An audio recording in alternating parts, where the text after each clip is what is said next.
ધોરણ 10માં વિદ્યાર્થી મિત્રો પ્રી બોર્ડનું પેપર છે કાલે સામાજિક વિજ્ઞાનનું બેઝિક ગણિતમાં વિદ્યાર્થી મિત્રો મેં સ્પેશિયલાઇઝ વિડીયો બનાવ્યો હતો અને મોસ્ટ ઓફ બધા જ ક્વેશ્ચન વિદ્યાર્થી મિત્રો એનામાંથી આવ્યા હતા.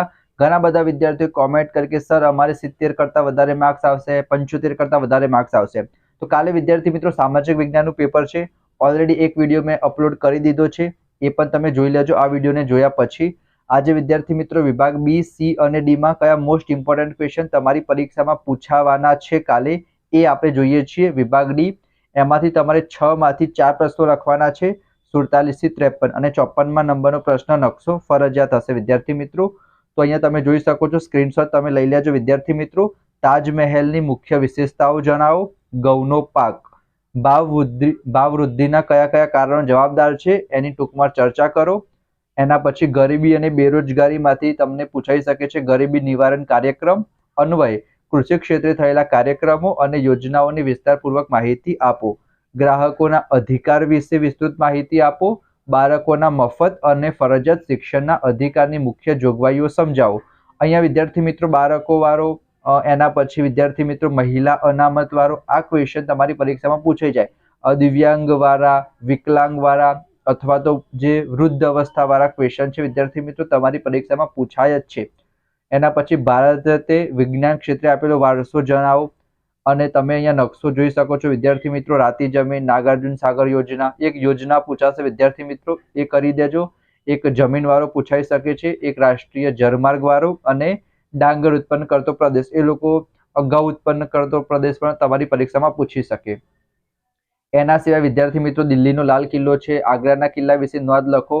એક ચા અને કોફીના પાક માટે જમીન, તાપમાન, વરસાદ, આબોહવા. ગરીબી નિવારણની વ્યૂહરચના. બેરોજગારી એટલે શું, એના પ્રકારો. ભાવ વધારાના મુખ્ય કારણો. અટકાવવા માટે આપણે જે 2 સરકારી કાર્યક્રમો છે એના વિશે માહિતી આપો.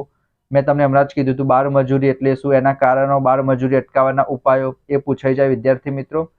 પછી અહીંયા વિદ્યાર્થી મિત્રો આ ચિત્ર કયા વિજ્ઞાનનું છે, તો આર્યભટ્ટ, એનું ગણિતશાસ્ત્ર એ તમારી પરીક્ષામાં પૂછાઈ જાય. વાસ્તુશાસ્ત્ર તમારી પરીક્ષામાં પૂછાય વિદ્યાર્થી મિત્રો. જમીન, પેરિયાર, કપાસ ઉત્પન્ન કરતો પ્રદેશ અને એક રાષ્ટ્રીય ધોરીમાર્ગ. સુવર્ણ ચતુર્ભુજ, મુંબઈ, દિલ્હી, ચેન્નઈ, કોલકાતા. આપણે 3 પેપરના વિદ્યાર્થી મિત્રો અહીંયા મેં તમારા માટે લાવ્યો છું. વાસ્તુશાસ્ત્ર પૂછાઈ જાય. કૃષિ ક્ષેત્રે થયેલા ટેકનિકલ અને સંસ્થાગત સુધારા. કૃષિ પદ્ધતિ વિશે માહિતી. ગ્રાહકનું શોષણ કઈ રીતે થાય છે, તમે સ્ક્રીનશોટ લઈ લેજો વિદ્યાર્થી મિત્રો. બેરોજગારી ઘટાડવાના ગમે તે 4 ઉપાયો. અને એક શોર્ટ ટ્રીક હું વિદ્યાર્થી મિત્રો તમને આપું, ભલે તમને આવડતું હોય ના આવડતું હોય, આ બધા ક્વેશ્ચન એક વખત તમે વાંચી લેજો. એક વખત વાંચશો તો થોડુંક તો તમને યાદ રહેશે વિદ્યાર્થી મિત્રો. કંઈ છોડીને ના આવતા વિદ્યાર્થી મિત્રો. જે કંઈ પણ ક્વેશ્ચન તમને આવડે છે એ પહેલા લખજો. જે 3-4 પોઈન્ટ બહુ જ સરસ રીતના લખજો. એના પછી થોડુંક તમે પ્લસ માઇનસ કરીને લખશો તો વાંધો નહીં. બેરોજગારી ઘટાડવાના 4 ઉપાયો. રસાયણ વિદ્યા ક્ષેત્રે પ્રગતિનું વર્ણન કરો. આરટીઆઈની મુખ્ય જોગવાઈઓ. ગીર રાષ્ટ્રીય ઉદ્યાન ક્યાં ગુજરાતમાં. સન ઉત્પાદન કરતો પ્રદેશ. અબરખ ઉત્પાદન એકમ અને રાષ્ટ્રીય જળમાર્ગ 2 વિદ્યાર્થી મિત્રો. હવે આપણે વિભાગ સી ની વાત કરીએ તો એમાં વિદ્યાર્થી મિત્રો અજંતાની ગુફા, ઇલોરાની ગુફા, એલિફન્ટાની ગુફા, વન્યજીવોના વિનાશના કારણો, મહાબલીપુરમ, વણાટ કલા, ગુજરાતના ગરબા વિશે પૂછાઈ જાય. સિંચાઈ ક્ષેત્રે વિતરણ વિશે. પછી મનરેગા યોજના છે, મહાત્મા ગાંધી રાષ્ટ્રીય બાંહેધરી યોજના. એના સિવાય ધોળાવીરા વિશે પૂછાય. આ મોસ્ટ ઇમ્પોર્ટન્ટ ક્વેશ્ચન છે વિદ્યાર્થી મિત્રો. આતંકવાદ વાળો, બળવાખોરીનો તફાવત તો તમારી પરીક્ષામાં પૂછાશે વિદ્યાર્થી મિત્રો. મિનિમમ 2 પૂછાશે. આર્થિક અસરો, સામાજિક અસરો. ભારતના જળ સ્ત્રોતો વિશે માહિતી આપો. WTO વર્લ્ડ ટ્રેડ ઓર્ગેનાઇઝેશન વિશ્વ વેપાર સંગઠન વિશે ટૂંક નોંધ લખો. ગુજરાતના ગરબા અને ગરબી વિશે. ઇલેક્ટ્રોનિક ઉદ્યોગ વિકાસશીલ દેશોના લક્ષણો. તફાવત આવે. ખાનગીકરણ, વૈશ્વિકીકરણ. કોઠાનો અભ્યાસ કરો. એનો મતલબ તમારે ખાલી કહેવાનું છે કે ખરીફ પાક કયા છે, રવિ પાક કયા છે, જાયદ પાક કયા છે. એના પછી છે ગોપુરમ સ્થાપત્યનું મહત્વ. તફાવત આવી ગયો, મેં તમને કીધું હતું. વૃષ્ટિ જળ સંચયના મુખ્ય હેતુઓ. ટકાઉ વિકાસ વિશે ટૂંક નોંધ. સંગીત કલા, ઔદ્યોગિક પ્રદૂષણ વિશે નોંધ. ફરીથી તફાવત આવ્યો. આર્થિક પ્રવૃત્તિ, બિન આર્થિક પ્રવૃત્તિ. ઉત્પાદનના 4 સાધનો છે વિદ્યાર્થી મિત્રો, એના વિશે સમજૂતી.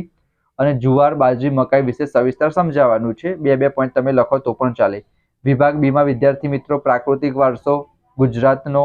એના પછી સાંસ્કૃતિક વારસાના સ્થળોના નામ આપવાના છે. અમદાવાદના.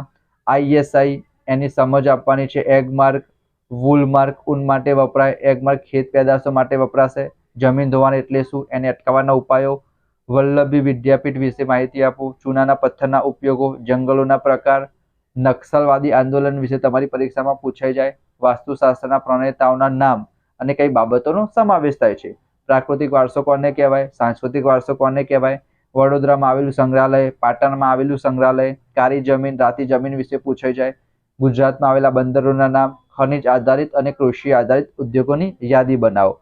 સાંસ્કૃતિક વારસામાં કઈ બાબતોનો સમાવેશ થાય છે, સંગીત રત્નાકર, સંગીત, એના પછી પારિજાત આવે છે વિદ્યાર્થી મિત્રો, તમિલ સાહિત્ય વિશે માહિતી આપું, એસ્ટ્રોલોઇડ વિશે પૂછાય, 4 વેદો છે કયા કયા, જમીનના પ્રકારો, જંગલોનું આર્થિક મહત્વ, અભયારણ્ય પૂછાય, જૈવ આરક્ષિત ક્ષેત્ર પૂછાય, જળપ્લાવિત ક્ષેત્ર વિકાસ પૂછાય, પંજાબને ઘઉંનો કોઠાર શા માટે કહે છે, પર્યાવરણીય અતિક્રમણ એટલે શું, તફાવત સાપેક્ષ ગરીબી, નિરપેક્ષ ગરીબી, ગ્રાહકના કયા અધિકારો છે, અબરકના ગુણધર્મો વિશે માહિતી આપો. તો આ બધા મોસ્ટ ઇમ્પોર્ટન્ટ ક્વેશ્ચન છે જે તમારી કાલની પરીક્ષામાં પૂછવાના સૌથી વધારે ચાન્સીસ છે. સાથે સાથે આપણે માર્ચ 2024 માટે પણ જબરજસ્ત તૈયારી કરાવવાના છીએ. બેઝિક ગણિત હોય, સ્ટાન્ડર્ડ ગણિત હોય, વિજ્ઞાન હોય, અંગ્રેજી ગ્રામર હોય, તમારા ગ્રામરમાં પણ એક પણ માર્ક્સ નહીં કપાય. તો આ ચેનલ સાથે જોડાઈ જજો. વિડીયોને લાઇક કરો, ચેનલને સબસ્ક્રાઇબ કરી દો વિદ્યાર્થી મિત્રો. તો કાલનું પેપર એકદમ જબરજસ્ત હશે. એના માટે best of luck. Thank you so much.